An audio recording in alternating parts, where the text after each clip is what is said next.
The following is a special presentation of ABC Sports.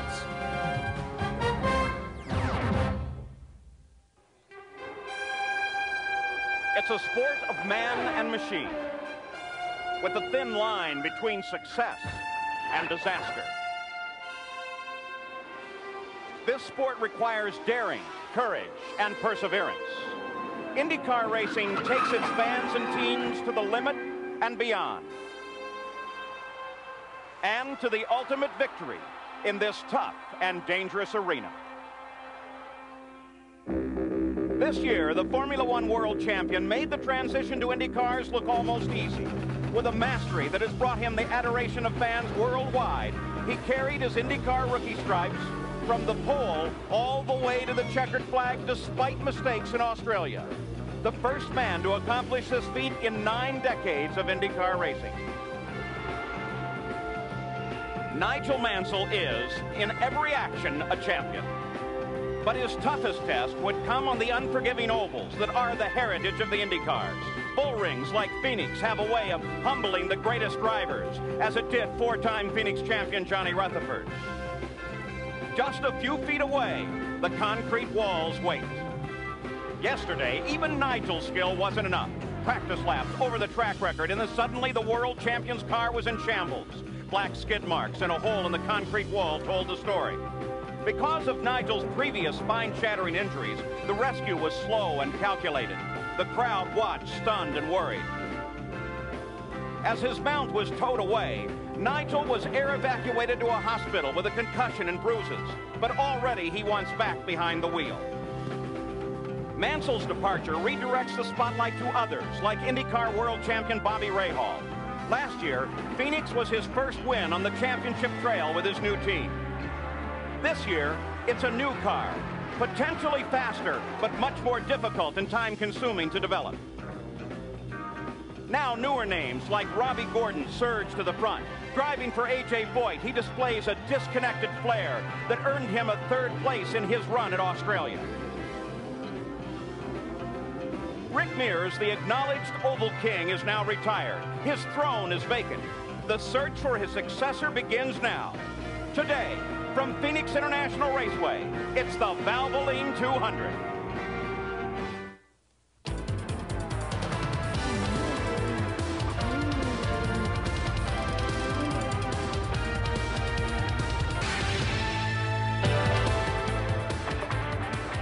The mile in the desert.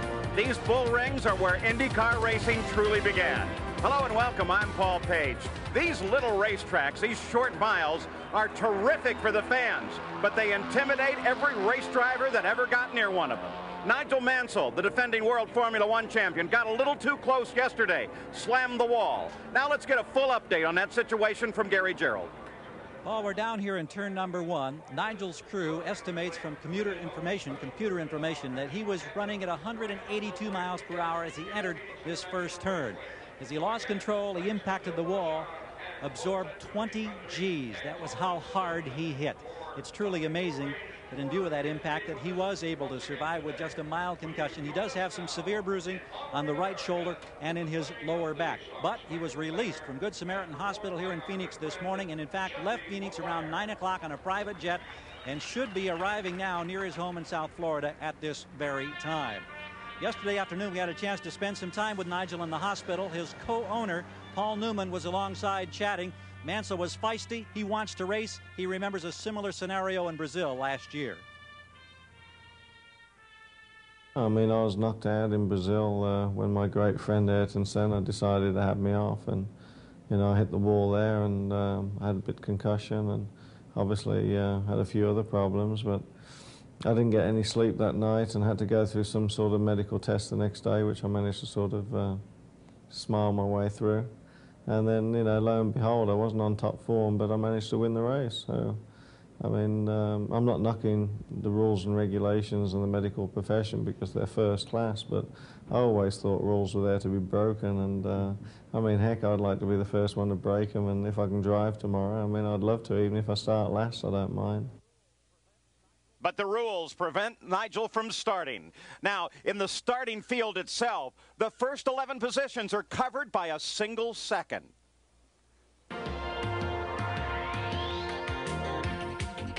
With his first career pole and a new track record, it's Scott Goodyear in the McKenzie Special. Alongside is Mario Andretti in the Kmart Texaco Valvoline car, a three-time winner here on the Phoenix Mile. In row number 2 to the inside is Emerson Fittipaldi in the Marlboro Penske. He was the runner-up in the Australian season opener. Alongside is Roberto Guerrero in the Budweiser King. His first career win came here in 1987. Row number 3 is Paul Tracy in a Marlboro Penske. He finished 4th here last year. And Raul Boisel in his first start here in the Duracell Mobil 1 Charger since 1990. Inside row 4, it's Bobby Rahal in the Miller Genuine Draft, the defending champion of the Valvoline 200. And Teo Fabi in the Pennzoil Special. He scored his first victory here in his rookie year in 1983. In the 5th row to the inside is Jimmy Vasser in the Codilux STP car, the best start ever for this California sophomore. And Ari Lyondike in the Target Scotch Video Machine. He won this race 2 years ago. In row number 6, Mark Smith in the Craftsman PC92 Chevy. And Scott Brayton in the Amway Northwest Airlines machine. The 7th row, Al Unser Jr. in the Valvoline Lola. And Danny Sullivan alongside in the Molson Lola. In row number 8, it's Scott Pruitt in the Tobacco Free America car. And Eddie Cheever in the Quorum Security Systems machine. In the 9th row, Hiro Matsushita in the Panasonic Special. And Buddy Lazier in the Viper Auto Security Applesby Lola. In the 10th row, it's Stefan Johansson in the Amax Energy and Metals car. Alongside is Robbie Gordon in A.J. Foyt's Copenhagen Racing. In the 11th row, it's Lynn St. James in the J.C. Penney Nike Lola. And Dave Kudrave alongside in the Agip Andrea Mobile Lola Chevy. In the 12th row, it's Robbie Buell in the MyJack car. And Marco Greco in the International Sports Limited machine. And alone in the last row, it's Ross Bentley in the AGFA Rain-X Lola Chevrolet. 1/3 of the starting field have never taken the green flag in an IndyCar at Phoenix.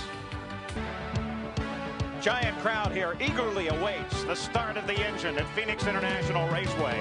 For months, the focus of the racing world has been on 2 very special men. Here's Sam Posey. When Michael Andretti went to Formula One and Nigel Mansell came here to IndyCar racing, it was inevitable that their fates would seem to be intertwined. There's a kind of ironic symmetry to the fact that both men had very bad crashes in just their second races. This was Michael's crash in Brazil last week, a promising 5th place on the grid, but a violent crash with Michael hitting first the wall and then being hit by Gerhard Berger. You know, over the winter, a whole new order of things has emerged in IndyCar racing. Bobby Unser, tell us about it. Well, Sam, Scott Goodyear, the young Canadian who won his first career race at Michigan last year and finished 2nd in Indianapolis. Now, he's on the pole here today, and he'll be fast. 4th on the grid is Roberto Guerrero, a face we've seen many times. He won here in 1987, and he's driving for drag racer Kenny Bernstein. And right behind him on the grid is Penske driver Paul Tracy, who has taken over now that Rick Mears is retired. And remember, this promising student has the best teacher you could get with Mears in his pits. Now let's go down to Jack Arute in the pits. Well, Bobby, those performances by the Walker Motorsports team and Scott Goodyear brought an influx of additional sponsorship money over the off-season. And they say that's the major reason why they're performing better. And here is the long and the short of it. They were able to order their cars and their engines much earlier than they were used to. They selected Ford power plants. Because they selected Fords, they were the first groups to receive Lolas. They encountered over 1,300 miles of testing, including 500 right here at PIR. Goodyear and Walker both say that's the difference between last year and this year for this team. The flag here at Phoenix Racetrack is at half-staff today for Alan Kowicki, the victim of that plane crash in rural Tennessee on Thursday night. Alan was a unique individual, a man who had the courage to step out of the conventional mainstream and carve a path of his own. The dream he had fostered began to unfold here at Phoenix in 1988 when he scored his first big league victory. Alan Kowicki, the Winston Cup champion. He will be missed by all of us. Well, the countdown is over. The first oval race of the IndyCar season is about to begin as the field pulls away. The command, lady and gentlemen, start your engines. Recognizing the presence of Lynn St. James in her first start here. The race, 138 miles an hour, the record set by Roberto Guerrero in '87. The first fuel stop we expect at about 64 laps. And it's a beautiful day here in Phoenix. By the way, the first woman ever to drive an IndyCar drove here at Phoenix. It was Arlene Hiss. The track, well, It's kind of an oval, but there is a dog leg 1 mile around, 11-degree banking in turns 1 and 2, and 9 degrees in 3 and 4. You can run flat out through turns 3 and 4. The IndyCar itself, well, there's the rules. There was what it has to be, that 161 cubic inch displaced turbocharged engine developing upwards of 800 horsepower. A magnificent machine. The chassis in this particular race here today and how they have lined up, with Lola still the dominant power. Penske's got a few chassis in there, and the RH1 is what used to be the True Sport chassis. Here are the engines. Chevrolet, again dominant in this division.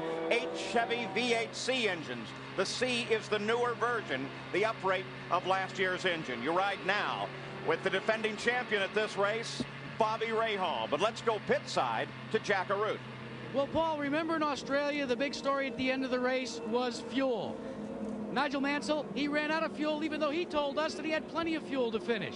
His closest competitor, the team behind me, of course, that was Emerson Fittipaldi. They thought they didn't have enough fuel. When they checked, they had two and a half gallons. With all the new engines and all the new chassis, it's not that a driver will run out of fuel, but they still don't have it down to a precise science. So in a case of a race like today, when to win you have to make it in 2 stops, fuel could become a factor in determining when you come in and when you don't. How about some more information, Gary Gerald, from your end of pit road?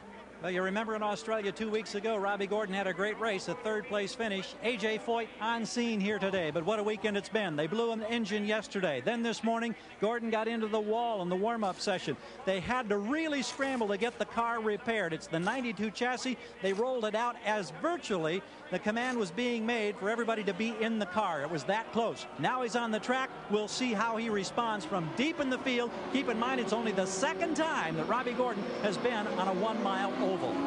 So we'll keep an eye on Robbie Gordon. We're on with Al Unser Jr. now. You had a brief glimpse off the back of Mario Andretti's car. He had a spectacular qualifying effort yesterday.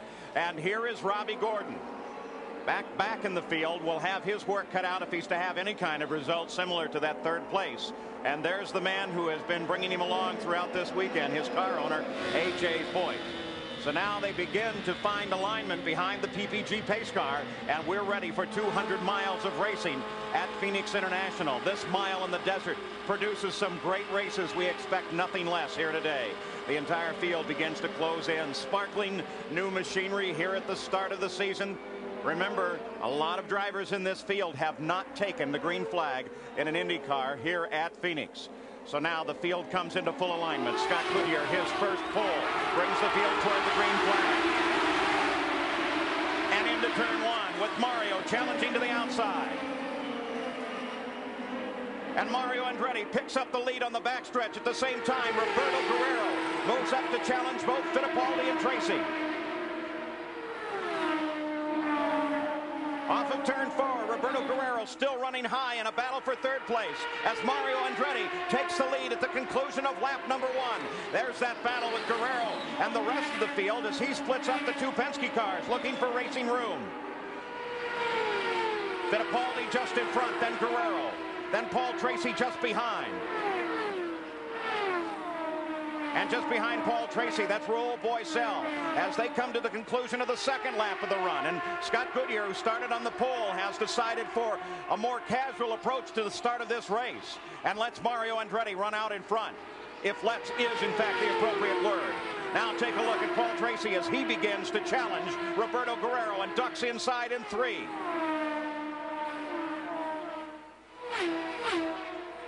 Tracy still on the charge and challenge. The rest of the field behind the front runners have all lined up single file now.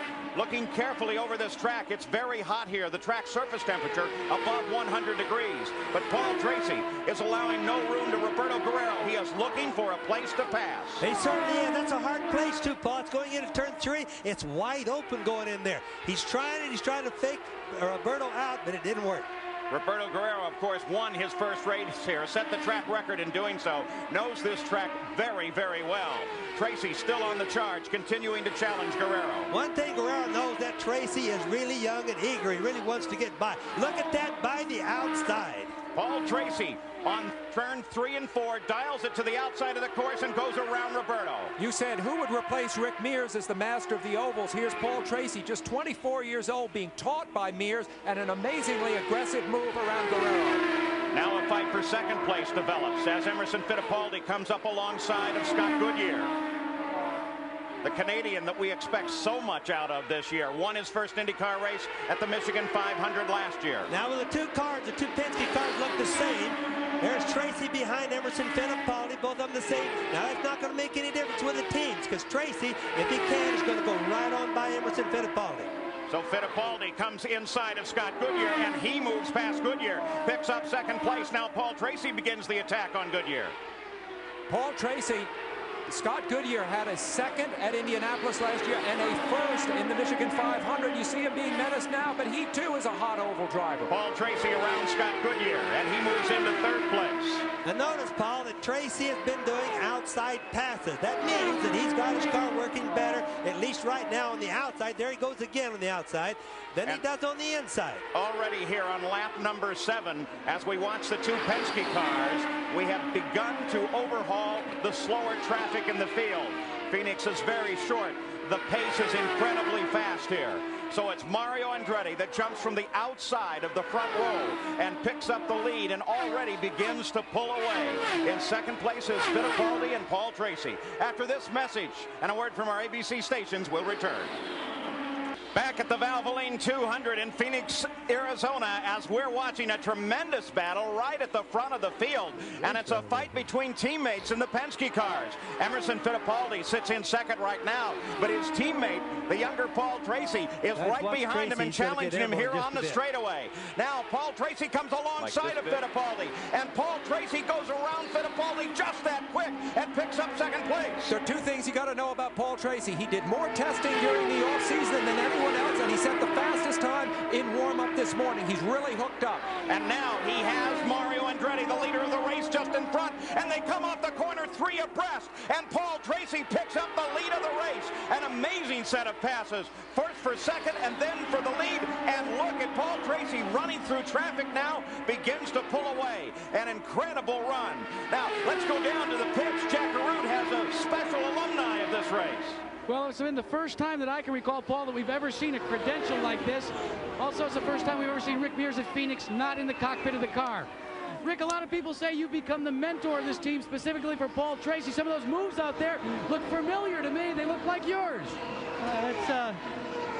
The Marlboro car is working very well. He's doing a great job, and we felt like we had a very good race set up, and as it got hotter and the track conditions get worse, we think it's going to be even better. So we're very pleased, but it's going to be a long day. How tough is it for you to be in this role now? It's really not. I'm very pleased with my decision, and I'm happy here, and I've been enjoying it, so things are going well. Paul? Rick Mears won 3 times here at this track. And there is Emerson Fittipaldi beginning to close up now on the second place car of Mario Andretti. So Fittipaldi now with a challenge, trying to put the Penske team 1 and 2. And you think those Penskes aren't working well as he comes screaming past Mario Andretti. You know, you can just watch those cars. It doesn't make any difference if they're high or low. Anytime at Phoenix, and you can have 2 grooves to race on, you can pass a whole lot easier. Passing Mario is normally a big job. So the Penske cars, first and second, Paul Tracy leads it. True, Bobby, but Rick Mears' signature was always the high pass here, wasn't it? And that's what we saw Paul Tracy using. Wow, look at this traffic as they come off the corner. The leaders working their way through the rest of the field now. 4 and 5 abreast. We haven't seen that at Phoenix for a long time. That is the best racing I've seen in a long time. Looks like Scott Brayton was dancing out very high as he came through that corner, but he got it back under control. And there is Robbie Gordon in the 14 car as he begins now to close through this field as well. Good battle for a moment there, and then it broke off between Scott Goodyear and Roberto Guerrero. If you can pick them out of the middle of that, and some incredible racing being done here. Just all the field working together. You now ride on board with little Al. Al qualified in the 7th row, not doing terribly well so far. And you can see he's mired up in traffic that you would not ordinarily expect to be holding him up. Traffic, one of the most difficult problems here at Phoenix. Bobby, you've raced literally thousands of miles here. Trying to get your pace, keep your speed up, and yet run past 4 cars is pretty difficult. Oh, it's the worst track that I think they run on, Paul, for traffic. But today, we're seeing passing. Look at that right there. 3 abreast running through the corners. Now, you don't normally see that at Phoenix, so it shows that the tires are working better. Goodyear came up with a new tire this year, and that's really helped them. It picked them up about half to a 3/4 of a second per lap. But you can tell by the racing that they can run side by side, and the tires are probably the biggest factor. You saw, too, that Scott Goodyear got around Emerson Fittipaldi and is now around Mario Andretti and is now in pursuit of Emerson Fittipaldi. Paul Tracy still the leader of the race, and he is gobbling up ground at an incredible rate. Paul Tracy. That's Cheever is in the pits.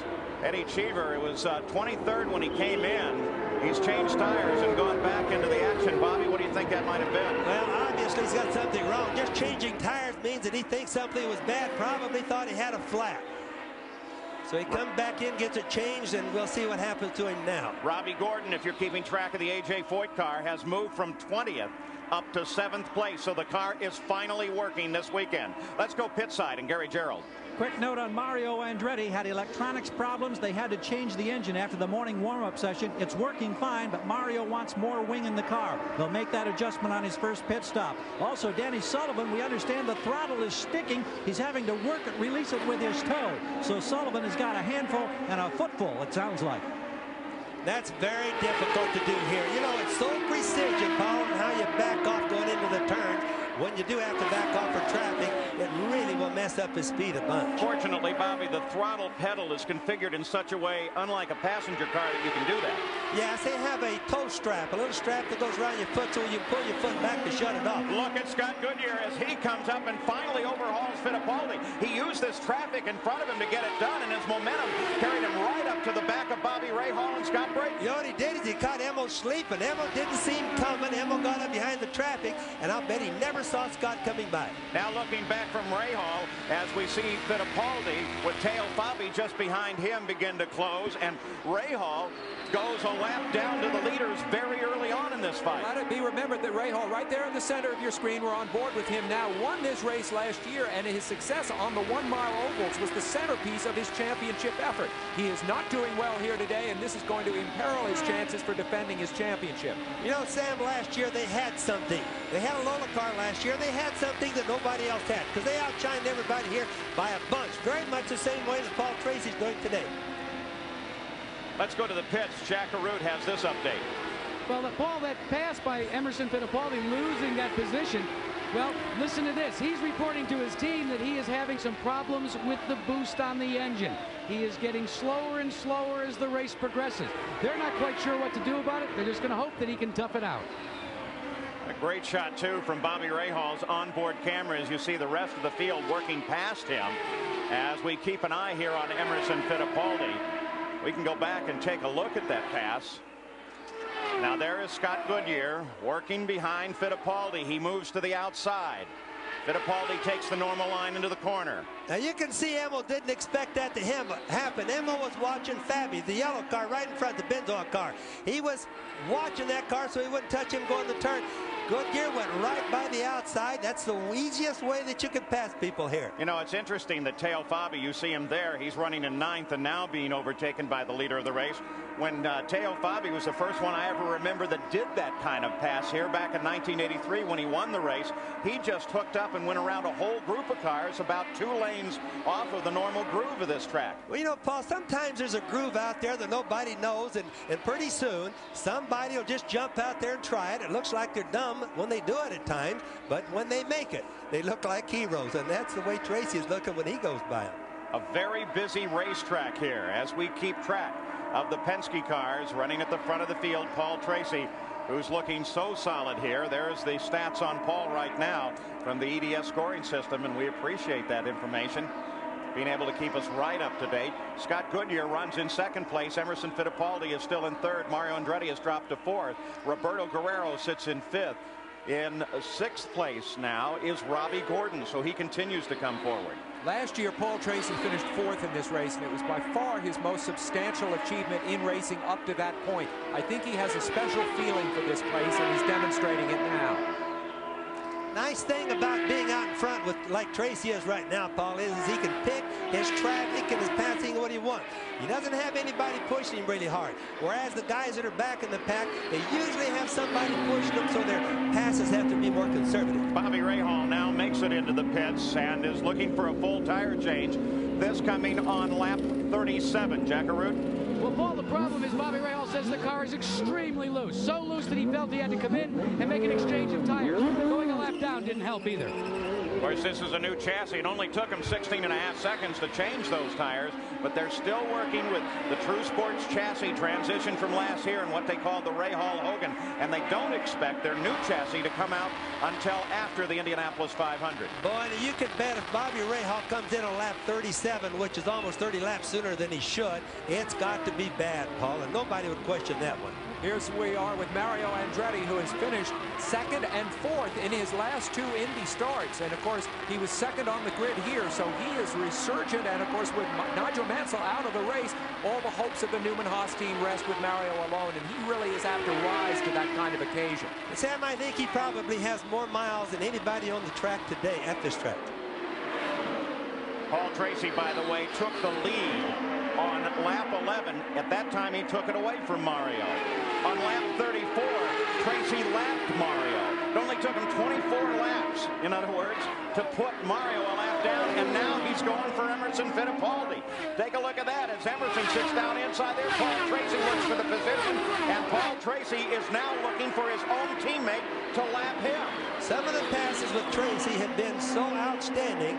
I really think if I was Roger Penske, I'd try to settle him down just a little bit because he really is outshining everybody today by a bunch. Paul Tracy now tries to work inside Fittipaldi. If he can do this, he has only Scott Goodyear in front of him. He gets the job done, so he has lapped everyone except second place car of Scott Goodyear. The line he's using, though, Bobby, puts me in mind of the line that Nigel Mansell was running in practice and turning in some incredibly quick laps. Yes, and when you're really sticking good, it's obviously the easiest place to pass. But on the outside, when you're passing cars out there, hey, it's dangerous. If the guys slip just a little bit, they've got you.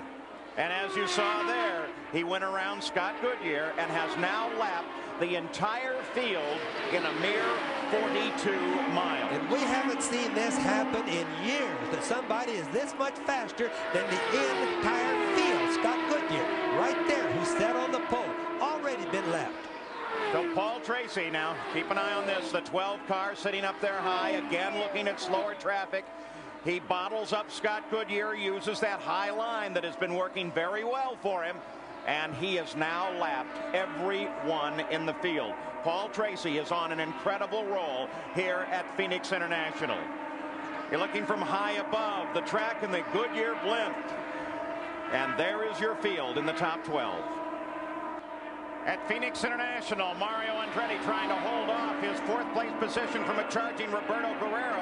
And now Roberto moves out to that high line, working so well for the leader of the race, Paul Tracy, and he picks up 4th place. Let's go to the pits and Gary Gerald. Here's Eddie Cheever out of the car. What was the problem, Eddie? I had a rear vibration right from the beginning. I thought it might have been a set of tires, but it wasn't. I think something is broken in the car. It's very disappointing. We had a good run in Australia, and this is my home track, so we were expecting to do very well here, and it's been a horrible weekend from the word go. But see you at Long Beach. This is tough after a 2nd place here a year ago. Thanks, Eddie. Eddie Cheever, new team this year. They expect much out of that operation. They have been working very hard. Obviously, the Penske organization always works hard, and look at the job that they have done for Paul Tracy and what Paul has managed to do with it. Here's a look back from Arie Luyendyk's car.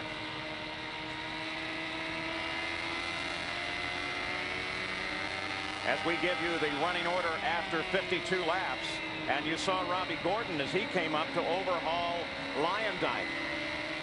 Robbie Gordon, that's actually a pass on lapping position. It wasn't a pass for position. Gordon now runs in 5th place as he just managed to move around Andretti. And this is Scott Brayton in the pits.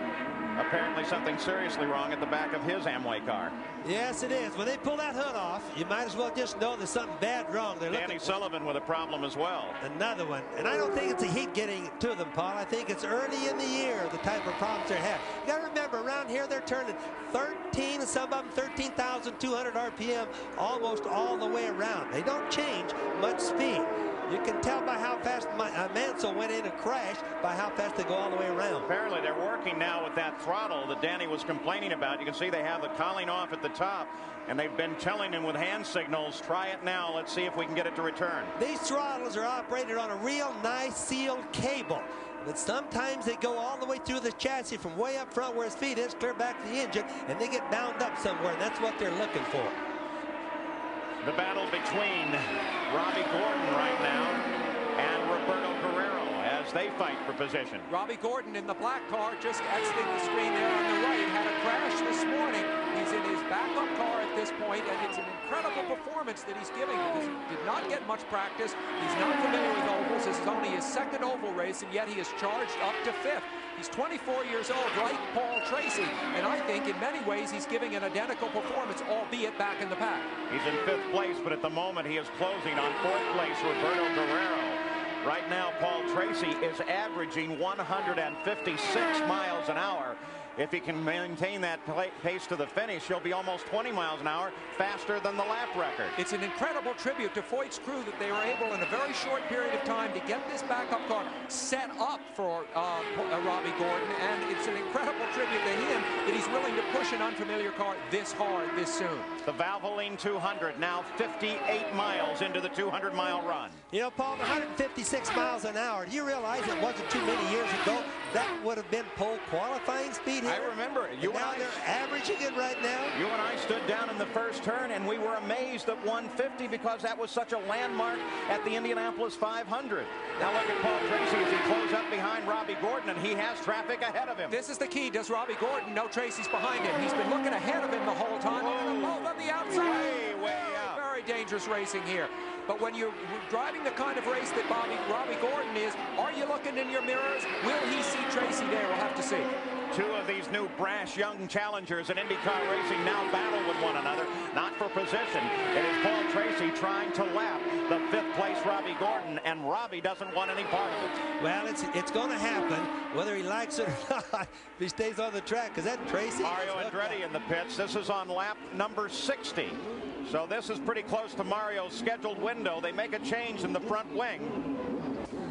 Not much of one, though. Looked like a single turn on both sides. The battle continues between Tracy and Gordon as Tracy looks to the inside and picks him off, just like you suggested, Bobby. You know, to the people that want to know, one's a Chevy and one's a Ford. That's a Chevy. The last race we saw, it was Ford that was running the best. So it's changing. They're continually developing these engines, and Chevy just had a big breakthrough in their fuel mapping. In other words, it's all electronic injection and how they map the fuel through the RPM and power ranges. So they've made a gain, Paul.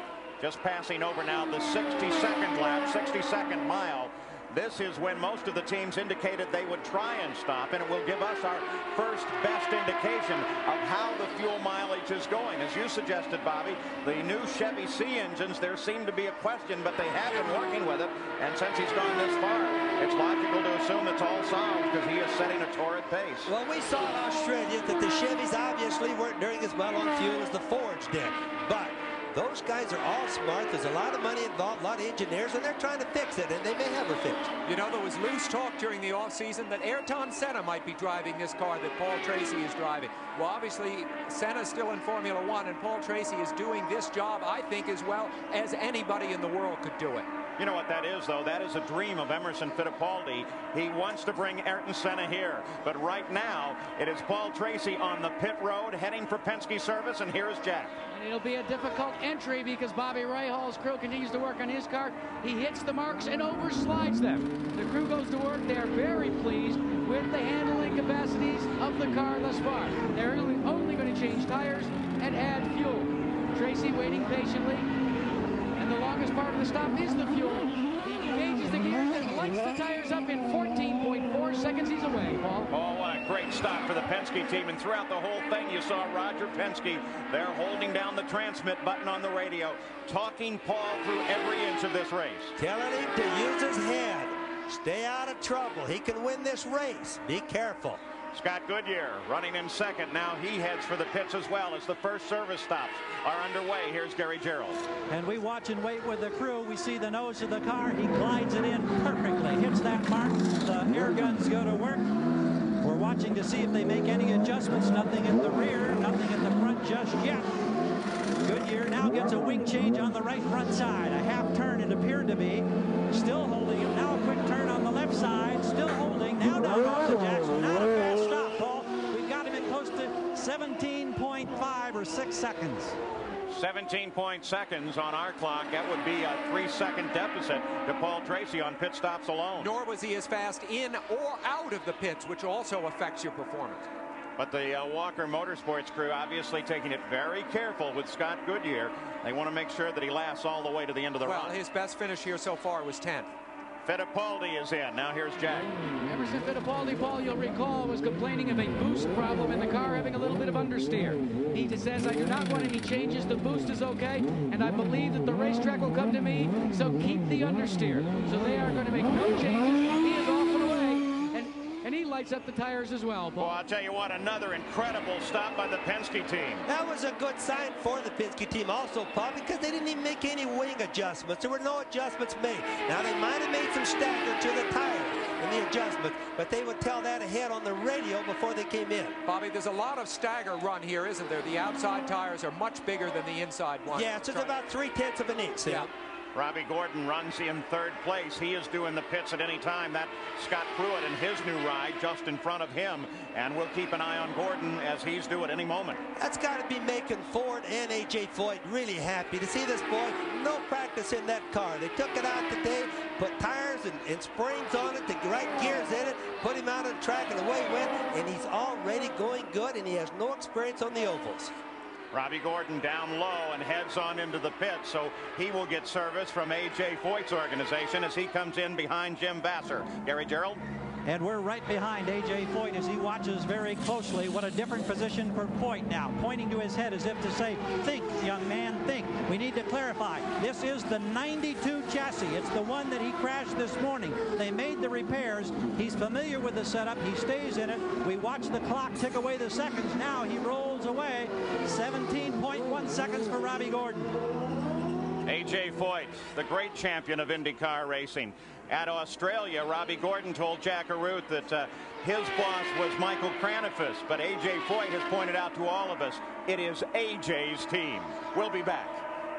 High above Phoenix International and sporting the new colors and a new name, the airship Eagle, piloted by Captain John Creighton, has been providing some great aerial shots of the track down below, and there you see it, where we are still green. We've been green for the entire 78-lap run, and there's the EDS scoring with Paul Tracy at the front of the field. He has lapped everybody in the field, and that despite his pit stop. Now you take a look, the onboard camera of Arie Luyendyk, who just comes out of the pits. He was running into 8th when he went into the pits. He comes out in 10th.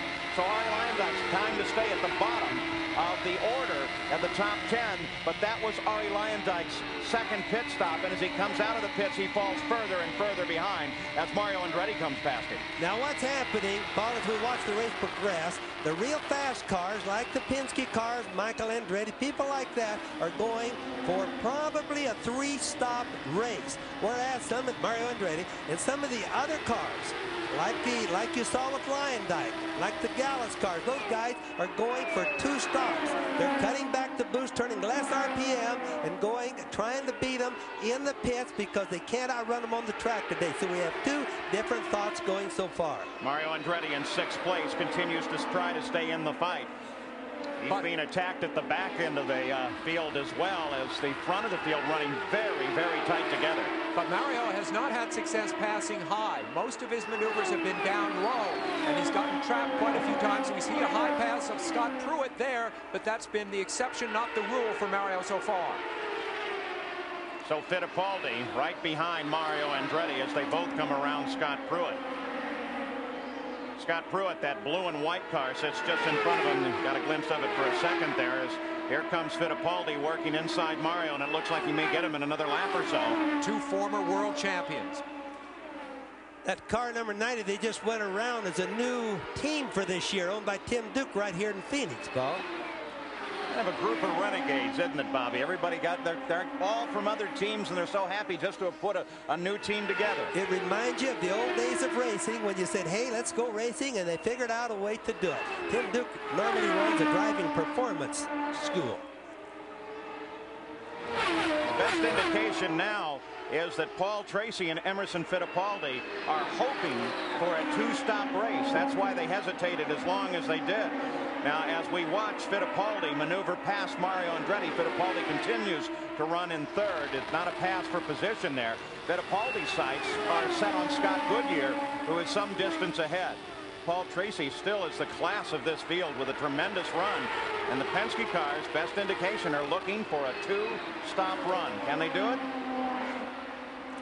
Well, Paul, I think they're going to be able to do it, and the reason is they're really the class of the field. They're so much faster than the other guys that I look at the scoreboard and I just see they're going to put laps down or put the other guys' laps down, which means that they can make an extra stop, especially if they find a yellow flag will be home free. Well, of course, with Tracy, with a lap on the field, that cushion allows him to conserve fuel and keep his tires cool, too. The number 9 Duracell car, that's Raul Boisel, driving for Dick Simon's racing team as he comes past his teammate, Hiro Matsushita. Or, excuse me, no longer his teammate. Hiro's moved over to the Walker Motorsports team now. And Boisel is current to run in 7th place. As you saw Paul Tracy just wind his way in and out of there just as smooth as can be. You know, he just sticks his nose under there and says, hey, boys, I'm here. And then he just goes by him so easy. He makes it look like it's first grade against college, you know.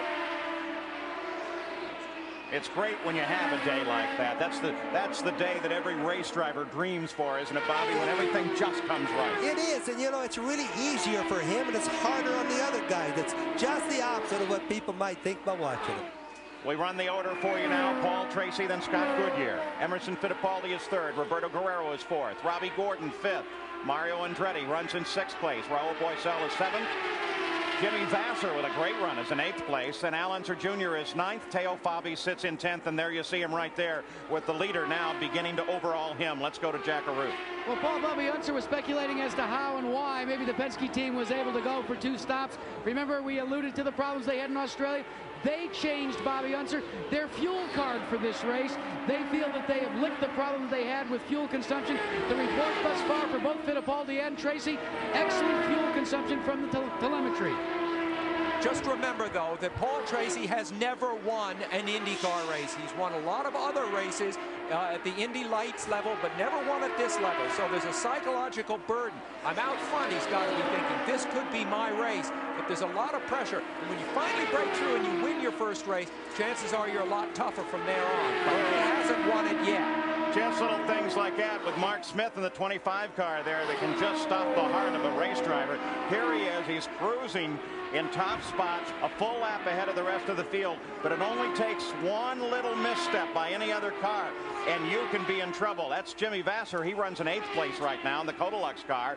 That team looking strong for this year. Remember, Jimmy broke his leg last year. I asked him how it's doing now, and he says there's still some screws and things that they're going to take out eventually, but he's feeling very good. He was a rookie last year, Jimmy Vasser, and he was so popular. Not only did he do well out on the track, but he seemed to earn everyone's respect and affection. A lot of energy behind this man, a lot of people pulling for him, and a lot of them have some money.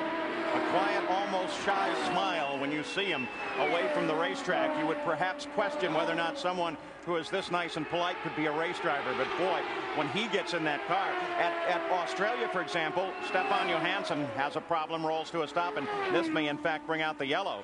Jimmy Vasser was the fastest Chevrolet engine in the field in the qualifying. He wasn't able to carry that to the end of the race, but he did have an excellent qualifying run. Yellow flag comes out for the first time here at Phoenix with 95 miles complete. So the yellow out as we approach the halfway point in the Valvoline 200 at Phoenix. The field will now close up on Paul Tracy. We'll be back after this message and a word from our ABC stations. Still under the yellow at the halfway point here in the Valvoline 200. In just 2 weeks, the IndyCars will be on the streets of Long Beach in the Toyota Grand Prix of Long Beach. Their second run on a road circuit. Nigel Mansell really expecting to be back for that one. But first, we have to complete the run here at Phoenix. The yellow came out for Stefan Johansson. He had a gearbox problem, pulled off the course and out of the car. Danny Sullivan also is out of the race. Apparently, he decided that playing with that throttle wasn't a very good idea in the kind of traffic they're running here. Allenser Jr. elects under this yellow to make a stop. That certainly gets him to a third stop in this race, and that's part of what they're thinking about in the Penske pits. As the green flag comes out to Paul Tracy, a full lap on the rest of the field. He is still setting a blistering pace, well above the record despite the yellow. Which so far, Paul, means that Roger Penske has decided to try for a two-stop race. Otherwise, he would have come in this yellow. So everybody right now that we can see that's going really fast, leading this race or trying to, is going for a two-stop race at the moment. You drove for Penske for a number of years. For him, that's not really a gamble. That's the way it ought to be played. Oh, that's for sure. Penske, what a lot of people call a gamble, is just normal for him, Paul. He just likes hanging it out, and he loves watching Paul Tracy. Everyone's been wondering how it's going to be with Rick Mears gone. Let's take a look at this, because the indication was that Mario got in trouble here. Keeping an eye as he came in. Boy, he sure did. As he came in and got into the back end of Ross Bentley's car, the 39 car there. Ross just moved right over into it. Yeah, and the green flag remains out. You know, Paul, usually that causes a wreck right there. It takes a guy with Mario's experience to be able to touch tires like that. You saw how much smoke came off of it and still keep control. Roberto Guerrero. He continues to run well in fourth place. Let's give you the order again. Paul Tracy, Scott Goodyear, Emerson Fittipaldi, Roberto Guerrero, this 40 car, and Robbie Gordon. Roberto Guerrero needs a solid finish here today. He had a brilliant win, his first win ever in IndyCar racing here back in 1987, but then he was injured at the end of that season. He's never really been the same since. He had that brilliant pole position at Indy last spring, but then, of course, he spun out before the race even began. He needs a solid finish to begin to build a season around, and he might be en route to that right now. You know, everybody will remember him as being the guy that started on the pole in Indianapolis last year. Scott Goodyear into the pits. He's made one stop already, so this is unscheduled. And he's coming in too slow, Paul. There's something wrong with Scott Goodyear's car. He was the pole sitter. He's in the pits now, Gary. Yeah, this caught everybody, I think, by surprise, Paul. He came in with the motor shut off. They're looking back here around the gearbox at the rear of the car, and this does not look good at all. And Scott Goodyear, the man who started from the pole. Terrific young man, former driver school instructor, with a great future expected in this sport, Sam. He was the Ford engine sandwiched between two Chevys. Now the top runners are all Chevys, as we see Rahal make for the pits. Bobby Rahal comes in as well. Of course, he's been struggling with his car throughout the day. That's going to make Scott Goodyear dropping out, is going to make Jim O'Donnell from Canada really feel sad, and all the Canadian people that are watching this race today. Rahal eked out a 6th place in Australia, but here I think he's in deep trouble, and his chances for defending his championship right at this point do not look really good. But again, Sam, I think that's something that Bobby Rahal has decided he's going to live with until the new car can come in. Listen, Bobby Rahal he has taken the lead in getting his own chassis. He has a deal with Honda coming in the pipeline. A new car, as Bobby said, by mid-season. He is very much his own man with a great future. This is a temporary setback. And he's turning Columbus, Ohio into a major race car development center. He's using the Ohio State University wind tunnel and everything. Well, you know, part of that is he's an American. He would really like to see there be an American-made car, because all of these cars, with the exception of Rahal's, are made in England. This is a Canadian, English-made Penske car, Chevrolet Power. Paul Tracy is running way ahead of the field. You're taking a look here, though, at his teammate, Emerson Fittipaldi, who is in second place and doing everything he can to catch up. Let's go to Gary Gerald. Indication as they work now around the gearbox on Scott Goodyear's car, they believe they have a stripped gear. That's why he's in, and it's going to be a long time. Whether or not he can even hope of getting back out, any chance to win now long gone, obviously. Stripped gear believed to be the gremlin for Goodyear. Lynn St. James, the 90 car, runs in 20th place. The rookie of the year at the Indianapolis 500. This year is going to be a full season driving for Dick Simon. Lynn was just recently married to a man who is a real estate developer with big plans for a ski resort up near Boise, Idaho. So she's going to have a very, very full life with the full season that you mentioned she has and all the other things going on in her life. Quite a learning experience for any new driver, and there were 9 of them that took the green flag here in an IndyCar for the first time, Lynn among them. Look at Teo Fabi as he comes past. I think most of the new drivers, Bobby, come to this track just with the idea of trying to keep it as clean as they can the whole way. Well, Paul, I just started to say a little while ago that this is the toughest track, in my opinion, that any rookie driver can come to. And they should all be told, don't try to win the first race, because trouble here is brewing all the time. Paul Tracy, the leader of the race, just came around Teo Fabi and Lynn St. James, and Lynn very wisely got it down out of the line of the leader and let him go right on through. Well, you know, we've talked about what a quality field there is. And to prove in the pudding here is Teo Fabi not able to run even in the top 3 or 4, whereas 10 years ago he was a front runner every time out. And I think the reason for this is the series is just so much stronger than it's ever been with good drivers, and that's why we're not seeing a lot of incidents. They're able to run close to each other without causing accidents. It is good to see Teo back and now in the Pennzoil car. He's been away for a couple of years. Scored his second oval win here at Phoenix, 1983. Some spectacular passing. You know, I think obviously that the teams, you look at the yellow car, Teo Fabi, that's Jim Hall's team.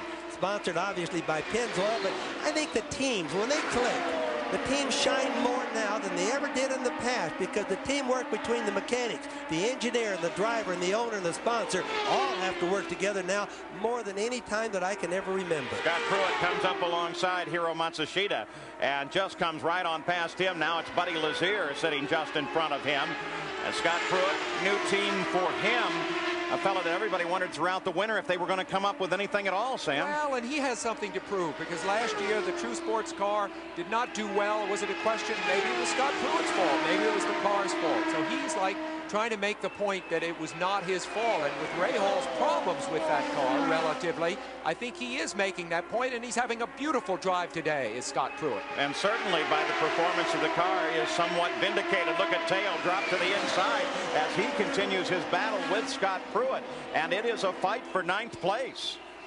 Now they split around. They're looking at Ross Bentley's car, trying to find room to come around him. So this battle for 9th between Fabi and Pruitt continues. That really rattles somebody like Bentley when they come around both sides of you. You know, when you're racing side by side and going 3 and 4 abreast, that's one thing. But when you don't know if you're going to come by both sides at one time, you know, you can't watch the mirrors on both sides, Paul. So it really surprises you. So the fight for 9th place continues. The leader of the race is still Paul Tracy, followed by Emerson Fittipaldi a full lap back. Roberto Guerrero is in 3rd. Robbie Gordon is 4th, and Mario Andretti is 5th. So we watch Robbie Gordon now as he begins his attack on 3rd place Roberto Guerrero. They move around Fittipaldi. And boy, Guerrero, take a look at Gordon as he almost gets into the side of Fittipaldi's car. Boy, that was close. He went in between Boyce and Emerson's car. That really looked like it was a wreck going to happen. I think that was only a half a second away from an accident right there. Robbie Gordon, the number 14 A.J. Foyt car. He has an incredible driving style. It seems that he can just place a race car totally sideways, and he's very comfortable when he does that, and then he just dials it back wherever he wants it. Well, you know, right now, I think he's the driver of the day. I know that Tracy is absolutely annihilating and run away from everybody, but Gordon has no time in the car. They just poked the car together, got it out on the track, and he's just going like wildfire, Paul. Robbie Gordon looking so solid after having a very bad warm-up practice this morning where he spun in turn 3, tapped the wall. Look at him as he comes up to handle up Fittipaldi here. Whoa, now that's the place where any sensible man would back off, but Robbie Gordon just stays right with it and keeps his momentum up and is in a position to pass Fittipaldi. That's really terrific. Jimmy Vasser got an eye full of that one too, and Robbie just seems, like I said, pitches the car sideways and off he goes. That was almost a squeeze play right there. You could see it from the other angle. Bobby Rahal out of his car, out of the race. The box-like form there with the sticker on it that you see Little Al leaning up against, there's so many G-forces, lateral G-forces, as you drive around this oval. You need somewhere to rest your head or you get awful tired by the end of the race. You know, that's new this year for them, Sam. Little Al's been using a strap around his shoulder on the other side. He switched over this year to one for his helmet to lean against. It's not exactly like Little Al is weak. He's a tough driver, but that's the trouble. Some fairly significant names out of this race. Included on that list is Bobby Rahal. He's with Gary Gerald. Well, the defending champion on the sidelines. Bobby, what was the problem today? I don't know, Gary. So the car was handling pretty good in the beginning, and all of a sudden the handling it got really loose, and it just got progressively worse and worse.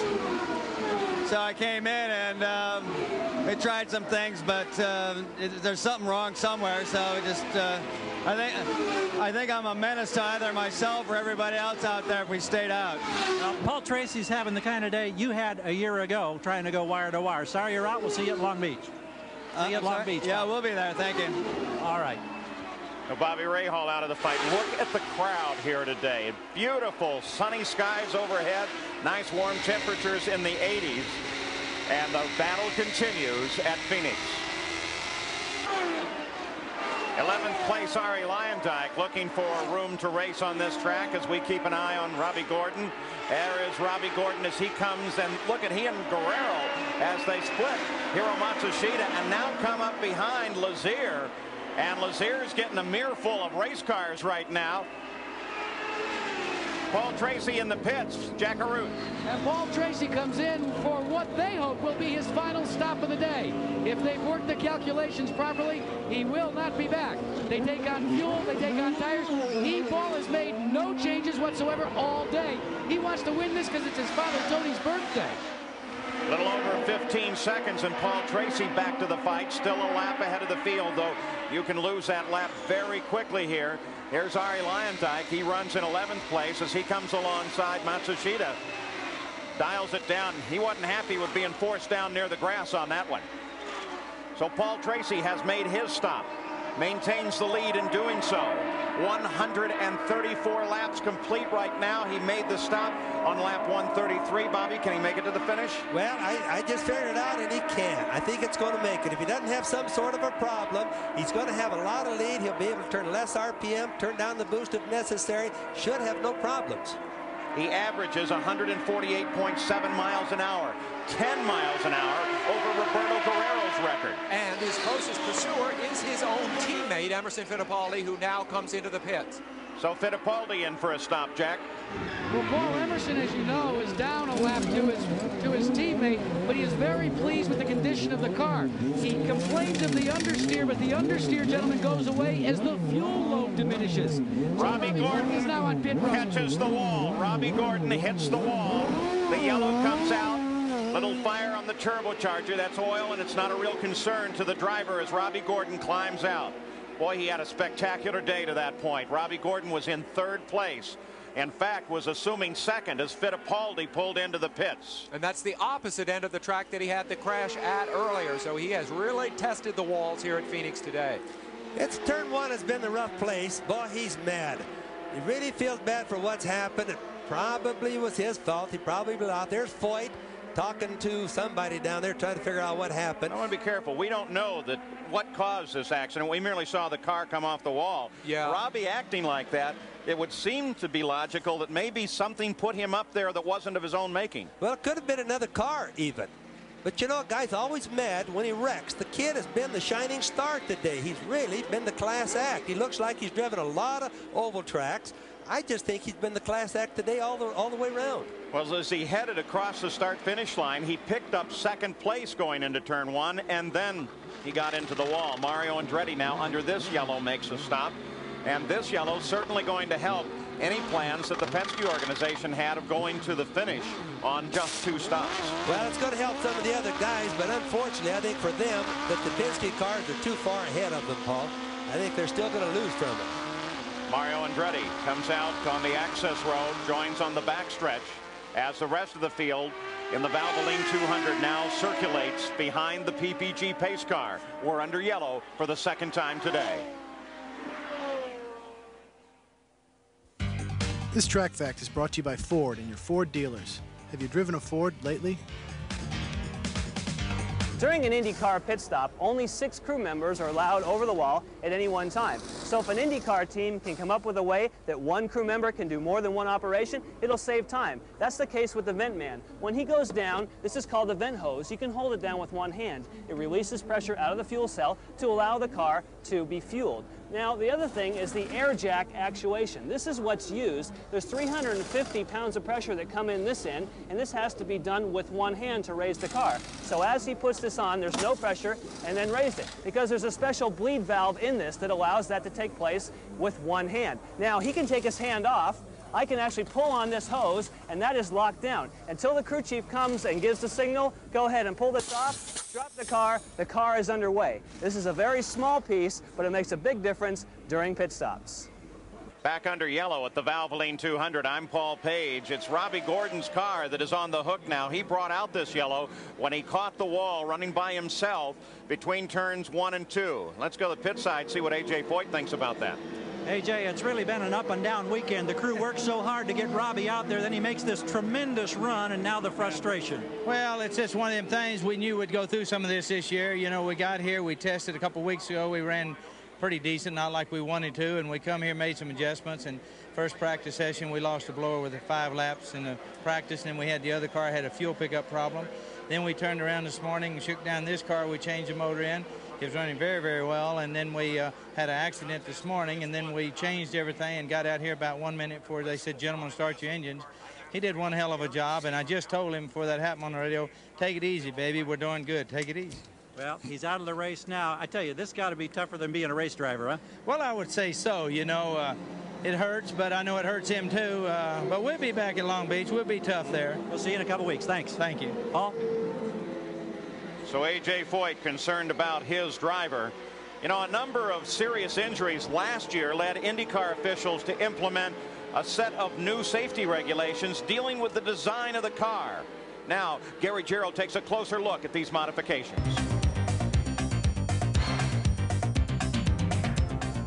With the start of the new racing season come the implementation of new chassis changes for 1993 to better enhance driver safety. Now, from all outward appearances, this 1993 Lola chassis looks very much like the 1992 edition, but it's now 190 inches from the back of the rear wing to the tip of the nose, or 5 inches longer than last year. And all of that additional length can be found here at the nose of the car, the idea being to give more protection to the driver's feet and his lower legs. You'll find now 5 reinforced areas or bulkheads in the nose, one here behind the dash, a second and a third that handle this part of the suspension, a fourth just beyond the driver's feet in this area, and now a fifth down here where the nose is attached. Last year, if you hit the concrete and knocked the nose off, the driver's feet were about that far from being exposed. This year, he's got all of this additional length to better protect his lower legs. Another subtle little change up here in this part of the cockpit. It's a little wider and a little higher than in the past. The idea being that if the driver makes contact, he now has room where he can actually pull his knees back, not nearly as cramped as it was a year ago. Subtle little changes, but IndyCar officials are confident that these changes will better protect their drivers. And Jimmy Swintel just gives the green flag to the field. We are back to racing with Paul Tracy, a full 2 laps ahead of the rest of the field. Second place on the EDS scoring monitor is Emerson Fittipaldi. Roberto Guerrero is third. Fourth is Mario Andretti. Fifth is Raul Boesel. But Paul Tracy has been incredible. As Bobby Unser mentioned, Robbie Gordon was spectacular up until he got to the wall. And in fact, you spend more time watching that run of Robbie Gordon up through the field than this wonderfully smooth run of Paul Tracy out in front. Yes, Paul Tracy right now is just cruising. You can watch he's pulling away from Emma, but he's not taking off like he did early in the day. He has no reason to. Penske has told him, hey, you've got to win this race. Take it easy on the cars. Shift gears, turn less RPM. Tracy and Gordon are each 24 years old, and make no mistake, they are the young lions of this sport right now. Mark Smith in the black car as he's involved in a little bit of a fight here. Mark Smith, 25. He's a contemporary of them and a guy with a very promising future, and another graduate of the Indy Lights racing. There's that car well put together, by the way. The crew chief on this car, Bob Sproul, who took a couple of Penske cars to wins. Yeah, he used to be one of my mechanics back a few years ago. He's got a lot of experience. Went away to some off-road and some road racing. Finds his way back to the IndyCar now. Has 2 wins on Bob Sproul's chief mechanic record. Front of the field remains Tracy as we continue to watch this fight. There's Kudrave. who has been battling for the last few laps with Mark Smith, pulls away on this lap, but Mark Smith begins to close back in again. You know, Paul, you mentioned some off-road experience, like racing in the Baja. A lot of the off-road specialists are turning out to be very effective at Indianapolis type racing, largely because of the shock absorber issue. You have to learn to make that car travel smoothly over rough terrain in off-road racing, and the same is true here. Even though the track seems smooth, you got to keep the car level.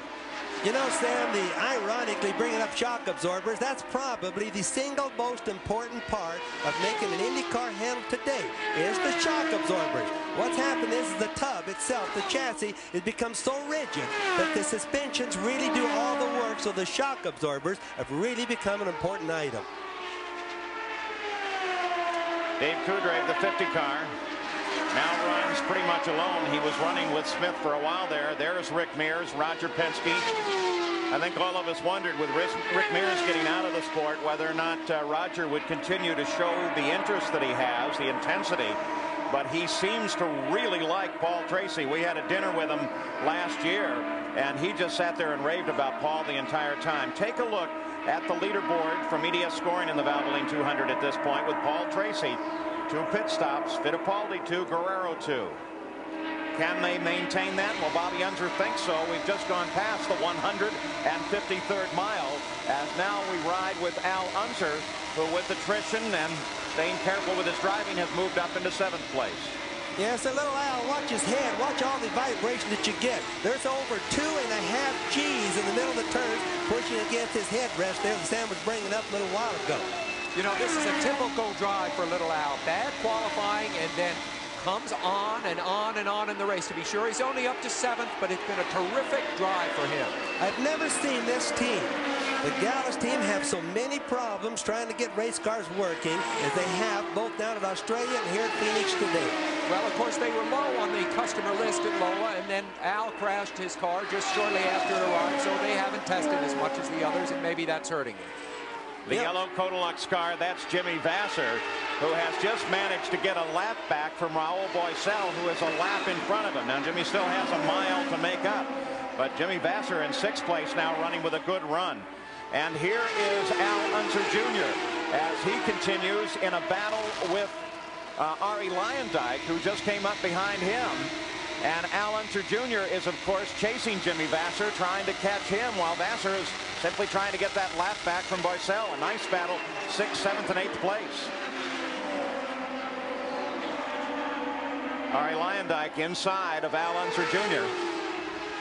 Not a pass for position, but they continue to battle throughout this course. You can watch Luyendyk, who's getting way down close to the white line coming off. Close to the wall. That's a conventional place. Totally opposite of what Paul Tracy has been doing all day. So 157 miles complete. Paul Tracy continues his 2-mile lead over the rest of the field. We'll be back after this message and a word from our ABC station.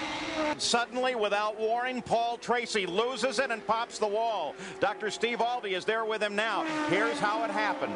Paul Tracy coming off of 4, now working the main straightaway.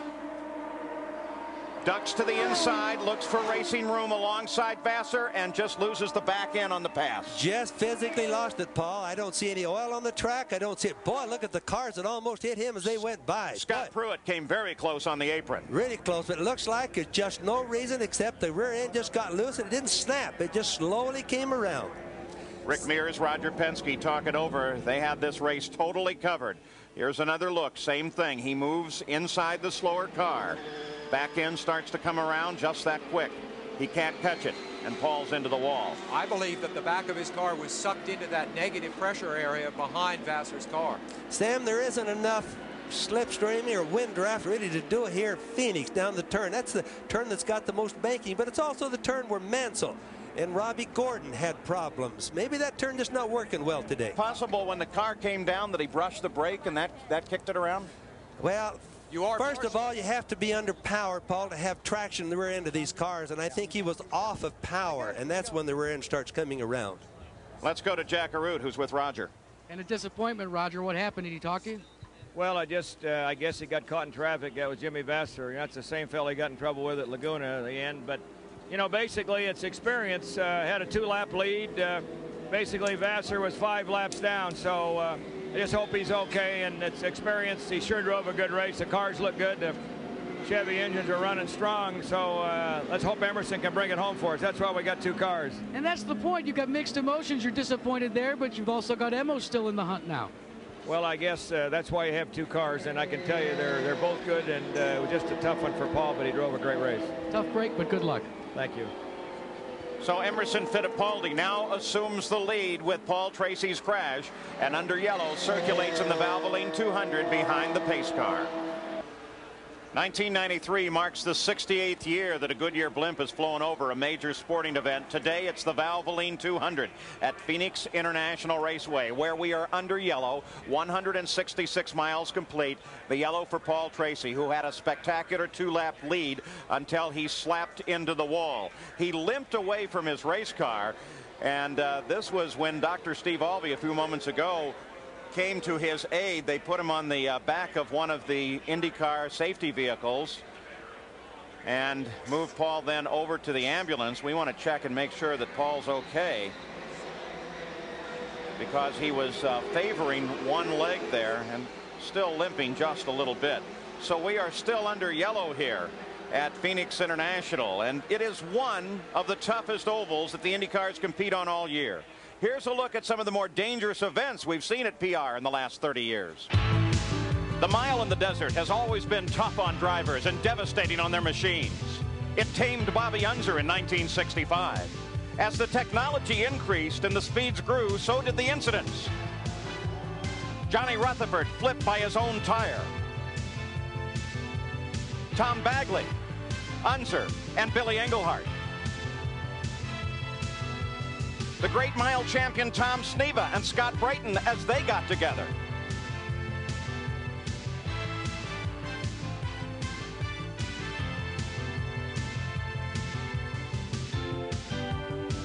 In 1986, Jose Lee Garza tried to tame the mile. Arie Luyendyk was leading the race until this pit fire.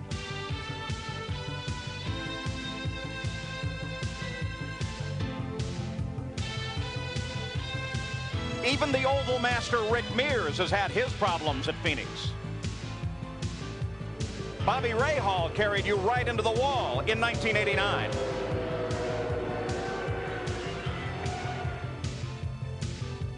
For Dominic Dobson, the backstretch was very tough.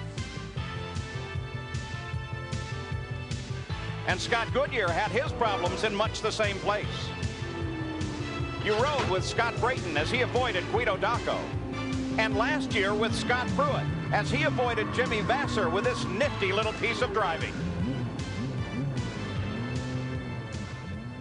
And now you add this to that long line of accidents here at the track. Paul Tracy, 2 laps in the lead, spins out behind Jimmy Vassar and catches the wall. He's out of the race. Let's go to Gary Gerould. Roberto Guerrero was here and out of the car, and you ran strong all day long, but it looked like Paul Tracy was in a class all of his own. Yeah, he was really hooked up. It was amazing how well he was working. But, you know, the Budweiser King team, we were doing a good job. We were hanging there, and we were running up front, and it's a shame. It seems like a wheel bearing gave up on us, and it's a real shame. We're running strong, but we need a finish. Well, Roberto, we remember 6 years ago when you came from the back to win at race record pace. Looks like that record's going to stand for another year. Well, it looks like it, which doesn't mean a lot, but it is good to keep it. All right, Roberto, let's go to Jack Arute. Gary, a close call for Emerson Fittipaldi. He took on some debris from the Paul Tracy accident, and it put a dent in this. It's called the vortex generator on the left side of the front wing. They have reviewed it. Roger Penske Jr. on the pit board, checking it over very closely under slow speed. They feel there's a dent in it, but it should not affect the handling of the car. Nevertheless, he's been told to play it safe. Well, the report on Paul Tracy is he has a bruised right knee, but he's otherwise in good condition. They'll take another look at it after the race. He's not on his way to the hospital. Dr. Terry Trammell here, an orthopedist from Indianapolis, keeping track of Paul Tracy. And so apparently the good news is that he's okay. As they are ready to go back to the green, Emerson Fittipaldi has a full lap lead on the field. Jim Swintal with the green flag, and we are racing once again. Mario Andretti, of course, 1 lap behind. He still has a chance. Yes, Mario does. Mario's been fast all day. Not compared maybe to Tracy, but he's been fast all day and consistent. We're on board with Mario right now, going down the back stretch into turn 3. And another car loses it up into the wall, and it is Emerson Fittipaldi.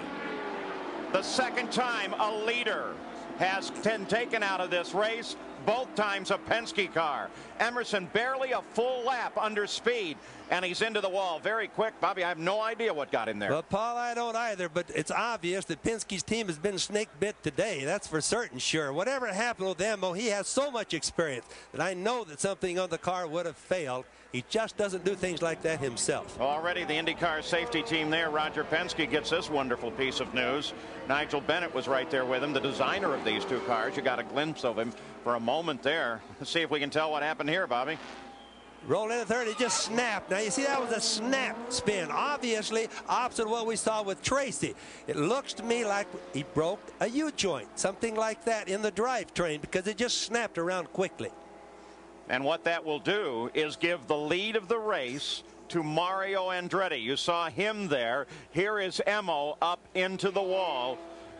It appears that Fittipaldi is all right, but Jack Arute may be able to update us on what happened. Well, Bobby Unser, once again, you were absolutely right. It snapped because Emerson Fittipaldi radioed in and said something broke on the right front of the car.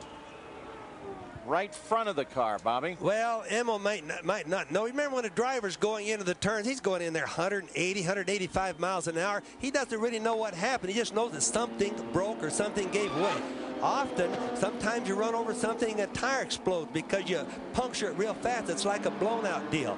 But I think in this case, it looks to me like there's something probably in the rear end that gave away. Let's watch it again right here. Second time today. By the way, Scott Pruitt has come very close to getting involved in something. He was the next car down ahead of Al Unser Jr., and the whole rest of the field was still pretty well closed up.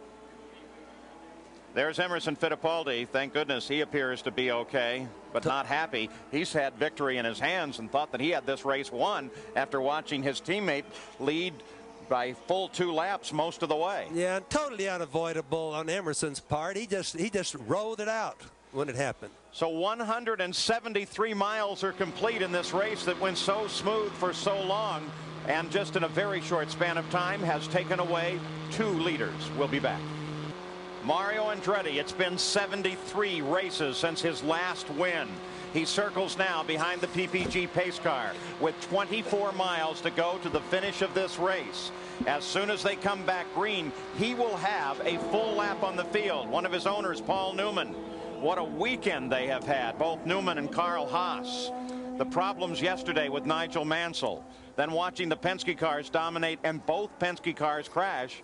And Mario, after a spectacular qualification run that put him on the outside of the front row, in trouble.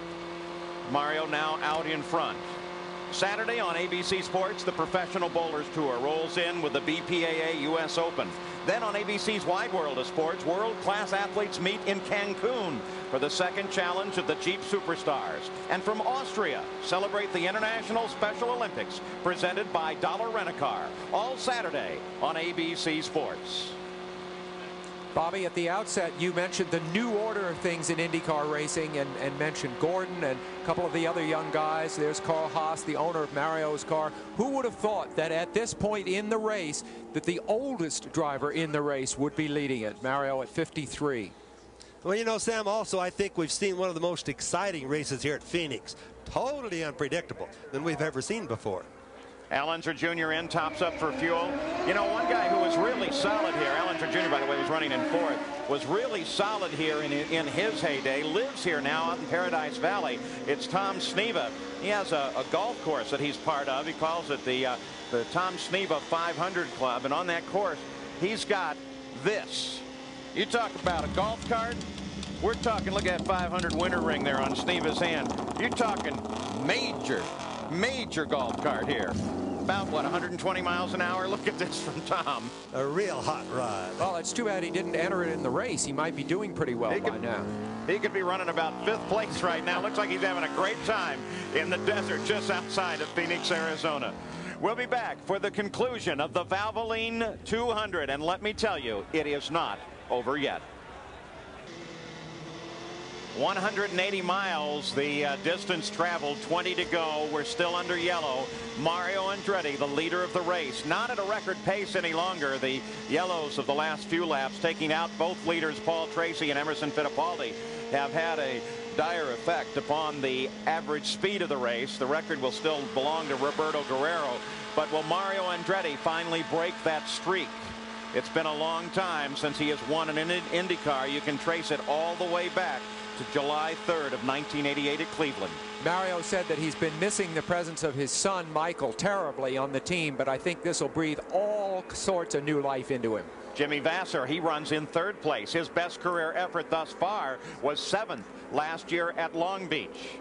Here's how he ran throughout the day. Nice steady run for Jimmy Vasser. So it's Mario Andretti, a lap ahead of Raul Boesel, who is 2 laps ahead of Jimmy Vasser.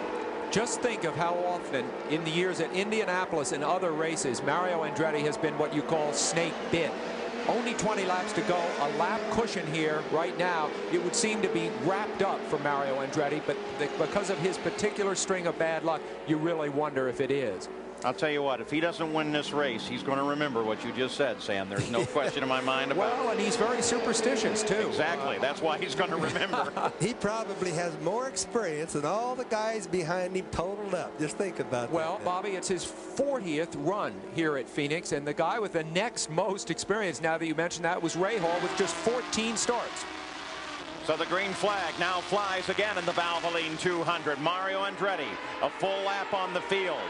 But we have seen that top slot change twice in the recent laps. Small little mistakes, but we're talking one of the great veterans here as he carefully moves down the backstretch, picking up the pace, no hesitation whatsoever. Raul Boesel is in 2nd. In 3rd place is Vasser. Allenser Jr. is 4th, followed by Teo Fabi, Ari Lyondike, Scott Pruitt, Kudrave, and then Mark Smith. Fittipaldi was the contact with the wall while he was in the lead, and he's falling down through the order now as the rest of the leaders continue to pass him. It's pretty good when you're in Mario's position and you look in your mirrors and you see 2 men who have not won an IndyCar race. Fittipaldi out of the race, as we mentioned. Here's Jack Arute. Emmo, first of all, you've been released, you're okay, but what happened out there? Well, when Paul Tracy crashed, I got the debris from his car, and they hit the rear wishbone on my rear suspension. And I asked Roger to have a look on the pace laps, and he had a look. It looks I lost a fourth cylinder, but something went under the rear suspension and damage. And I was very easy. Going to turn 3, just snapped the rear wheel, and I lost control. Unfortunately, it was a great race. So we were doing a great race. Well, it's a tough break for Emerson Fittipaldi, but also coming out after a problem is Paul Tracy. Paul, first of all, your condition, you had a little bit of a problem with the knee. Yeah, I banged up my knee. You know, everything's all right. You know, we're having a good race, and you know, we're running really good in traffic. And then. And what happened there? It just seemed like some of the guys didn't want to, you know, heed to the blue flag, and you know, it's disappointing to be up a couple laps, being in the lead, and you know, we'll come back at Long Beach. Just want to say hi to my wife Tara, and I'm all right. Amazing! In less than 5 minutes, both 1 and 2 out of the race, Paul. Yeah, but a newlywed, he's figured out exactly how to handle it, as he says hi to his new bride. Now we keep an eye on the field with Ross Bentley and Marco Greco as they battle for position. You know, I think a lot of fans across the country have been excited by a lot of the new drivers coming into this, but this moment right here with Mario out front is going to bring a resurgence of feeling for some of the older drivers, and I think a lot of people probably pulling for him right now. You see him pulling up behind 2 much younger drivers, looking for a spot as he goes into turn 1. And they're involved in a battle right there as Mario has to be very careful coming up behind Matsushita, who runs in 10th place right now. And he was careful. Very careful. He knows that victory is within his reach, just 10 miles away, if he can only hold on. That's a neat thing about Mario at this particular time. He laps his slower cars, but he's got so much experience. He's won so many races. He knows the easiest way to lose a race is right at the last, by doing something stupid. So if something happens with him, I'll bet you it's going to be the car, not Mario. He won here in 1966, again in 67, and then in 1988. 20 years after that. Now he's poised to win 5 years later than that. Incredible record. Al Unser Jr. in 4th place, closing in now on 3rd place, Jimmy Vasser. We've been watching little Al, Paul, as he comes in the pits lots of times, about 3 times in a row. They've been working on the rear wing of the car. Now this Lola's new to them. Some of the other Lolas in the race have got some new under trays, some new under panels to the cars, the downforce equipment. They don't have it on the Rick Gallis car. So they've been working on the rear wing, trying to get his handling. And Bobby, in 2 weeks, of course, we'll see little Al in action at Long Beach, where he has been so dominant in the last few years. So coming off of this race strong is going to be a huge bit of confidence building for him. Well, their car testing that they're doing right now, Sam, has a lot to do with what they're going to be able to do at Long Beach. Al Unser Jr. very carefully moves through traffic. He is in 4th place. Teo Fabi is behind him in 5th. Ari Leyendyk is 6th. Scott Pruitt 7th. Kudrave runs in 8th. Mark Smith is 9th. Matsushita 10th. Ross Bentley 11th. Marco Greco 12th. And Lynn St. James runs in 13th. There are 13 cars running at the moment. Ari Leyendyk, you now ride on board with Ari in 6th place. A frustrating day, I think, for Ari so far, don't you, Paul? Because here he is with a new team, the Chip Ganassi team, very promising. A lot of people thought this would be a front-running combination. It hasn't been on a track that he has won on before. I think they were expecting great things. And speaking of expecting, his wife, Mika, is expecting 2 kids, twins. Ari Leyendyk, I think, within his team, Chip Ganassi's organization, they are still getting accustomed to one another a little bit more, and he's definitely a factor to watch in the upcoming season. For Mario Andretti, 5 miles to victory. It has been such a long time.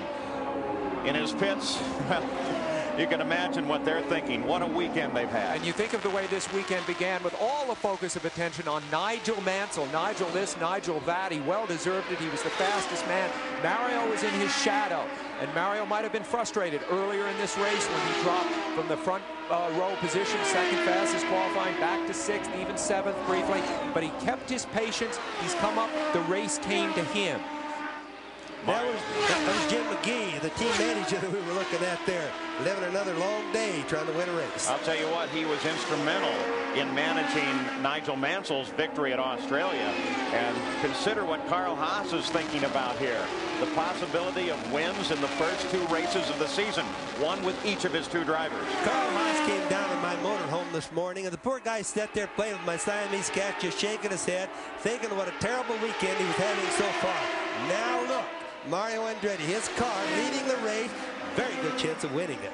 You wonder if Carl can hold his breath along with Paul Newman for the remaining distance, because as Mario comes around this time, Jim Swintel will have the white flag indicating 1 more lap to go, and Mario Andretti will be on his way to victory number 52, 2nd on the all-time list to A.J. Foyt. 31 of his wins have come on ovals, and Mario Andretti has taken that white flag. Paul Newman watches. They hope for Mario Andretti the dry spell may finally be over. Traffic just ahead of him, ever so careful now, as Mario Andretti can see the checkered flag just ahead. Twin checkered flags come out, and Mario Andretti in the Kmart Texaco Hamlin Lola has taken the victory.